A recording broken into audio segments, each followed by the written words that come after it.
फरायनोब्ला खुलुमबाय आंनि मुङा दिपान्जलिनिफ्राय आङो दायो खुलुमबाय नैबे भिडिअआ नोंथांनि थाखाय गोबां इम्परटेन्ट बा गोनांथार जानो हागौ नायजोबोब्ला बुजिगोन जुदि नोंथाङा बेकार जेंनायाव गोग्लैनानै दं आरो खायफा फरायनानैबो डिग्री थानानैबो गोबांथार स्कोप नागिरदों साख्रि नागिरदों नाथाय मोननो हायाखै हालाय हाफाय खायफाना बिमा बिफाया गोरोंबाबो थाखा फैसा दंबाबो नांगौ स्कोपखौ नांगौ बायदि फिसानो होनो हायाखै आरो खायफाना नखराव गैयिनि थाखाय बिमा बिफाया रोङैनि थाखाय माब्रै मा लाइनाव खारबा मोजां बिजनेसनि थाखाय बा गावनि थांनानै थालांनायाव बोरैहाय गावखौहाय पिकआप खालामलांनो माबा मोनसे पारमानेन्ट बा स्थायी जाय बुस्थुखौ गोजोरै आवग्रिनानै लानो हागोन बैफोरनि थाखाय नैबे भिडिअआ नोंथांनि थाखाय जोबोद गोनांथार जागोन होननानै आं बुङो आरो नोंथाङा थाबैनो कन्टेक्ट खालामनो हागोन बे अफारा मा नोंथांनि थाखाय थ' साखाथियाव आं स्क्रिनाव देखायबाय थादों नैबे प्रग्रामफ्रा नैबै जायफोर अफार होग्रा बिनिफ्रायनो नैबे सोलिनाय प्रग्राम आरो जाय आं फार्स्टआव भिडिअ एसे देखायदोंमोन आगै जाय बिनानाव बिथांनि बुंनाय आरो माखासे क्लेरिफिकेशन बेखौबो आं नोंथांमोननो होनो नाजागोन भिडिअखौ नायजोबोब्ला निस्सय बुजिगोन थ' बिदिब्ला भिडिअखौ सुरु खालामनोसै जागायनायनि सिगां बेनो जे जायफ्रा गोसो गुदुं दं हौवासा जा हिन्जावसा जायफ्रा नार्स लाइनावहाय जिएनएम बा गोबांथार डिपार्टमेन्ट थायो आं बुंगासिनो दङ आरो लोगोसे जायफ्रा बिजनेसनि थाखाय आरो जायफ्रा बिजनेसजों लोगोसे हटेल मेनेजमेन्ट बायदियाव सोलोंथाइ लाग्रोनानै माखासे कर्सफोरखौ लानानै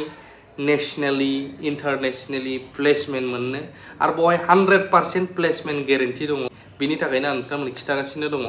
बे जाहैबाय जायफ्रा गोसो गुदुं GNM BSc nursing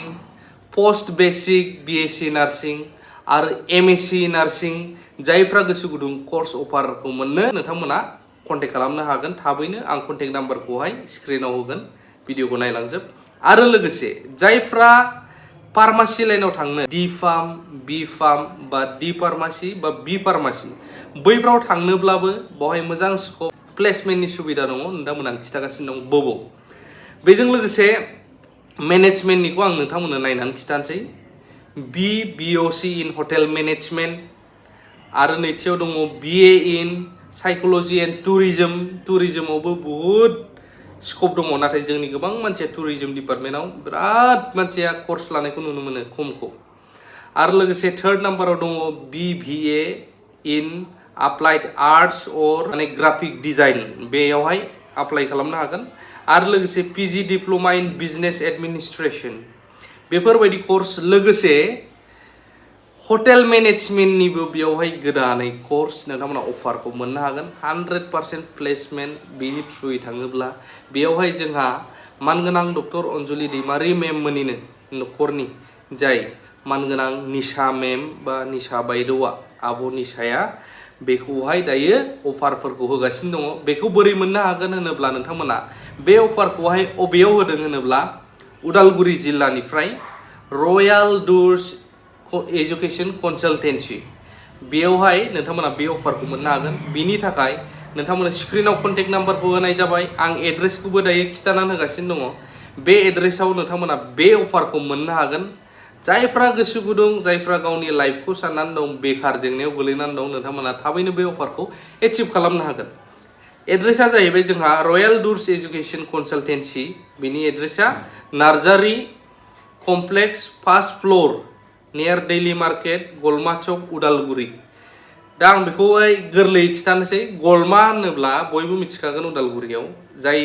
out of बेलेग डिस्ट्रिक्टनियाबो कन्टेक्ट खालामोब्ला प्लेसमेन्टखौ मोननो हागोन बे नङा जे उदालगुरिनियाल' लानो हायो अल आसाम जायफ्रा गोसो दं कन्टेक्ट खालामनानै प्लेसमेन्टखौ लानो हायो गोबांथार जायगायावहाय बिस्रा टाइ आप दङ थ' बेयो उदालगुरि जिल्लायाव गलमायावहाय मोनसे शपिं मल दं शपिं मलनि एसे लामा ओरै दिंग्रायनाय दंखायो सा सोनाब बा सानजाबो थांनाय शपिं मलनि सा सोनाब बेजों सोनाबजों एसे फैनानै साहानो नैबे माने इन्स्टिटिउसन जाय बिनि मेन अफिसखौ बानायदों निशा मेडाम बा आब' निशा बायद'नि नोंथांमोना जायफ्रा गोसो गुदुं नाम्बारखौ आं होनानै होबाय स्क्रिनावहाय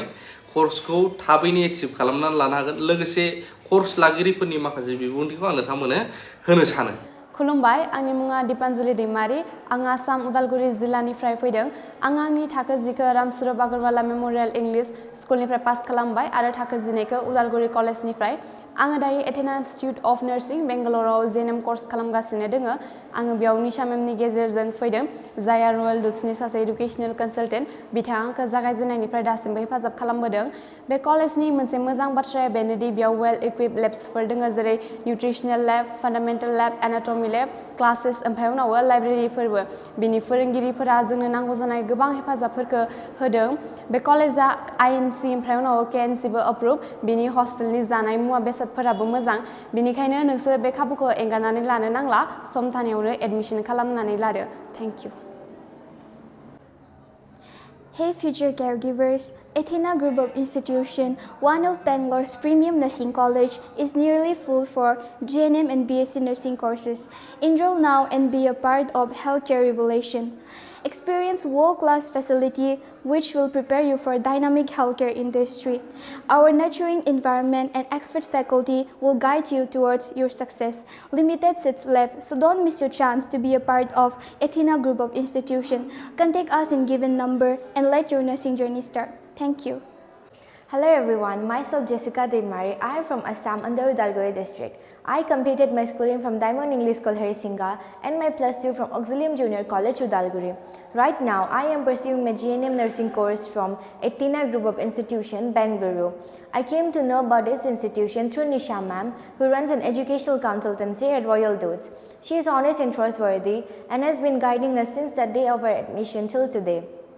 The best thing about our college, Athena, is its infrastructure. It is well-equipped labs like community lab, fundamental lab, anatomy lab, and so, classrooms and libraries too. Athena provides highly professional teaching staff. Our college doesn't only focuses on education, but in personal development and other co-curricular activities too. Students from all over India comes and study in our college, which helps us to know about the diverse culture of India. Our college celebrates every festival over here. Athena is INC and KNC approved. Our college also provides 2 well-furnished hostels for both boys and girls. So grab your opportunity, join us and be a part of Athena family. तो नोंथांमोना भिडिअखौ नुबाय भिडिअखौ नुनानै माबायदि मोनखो आरो नोंथाङाबो जुदि नोंथांमोननि एरियायावबो सोरबा बिदि गोबांथार स्कोप नागिरनानै दं जाहाथे मिथियो नोंथांमोना भिडिअखौ शेयार खालामनो हागोन शेयार खालामना खिथाहरनो हागोन बिदि प्रग्राम मोनसे नुदोंमोन आङो इउट्युबाव बेफोरबायदि तो जाहाथे बैसोरबो नोंनि गामिनि नसुंनि सोरबाफोर मोजां जुदि स्कोप मोनोबा नों गाव मोनाबालाय मा जानो नोंनि गामियाथ' एसे गौरब जायोना माने माबा मोनसे स्कोप मोनोब्ला गथ'फ्रा मोजां जायोब्ला गामिनि माने नामफ्राबो थायो बेनि थाखायनो जायफ्रा नुबाय शेयार खालामलायनो हागोन खिथालायनो हागोन बेनो आंनि फोरमायनांगौआ बेखिनियानोमोन आंनि फोरमायनांगौ हाबाखौ आं मावबाय जोबनायाव बेनो थेंक इउ भेरि माच फर वाचिं लाभ इउ अल गोजोन्थों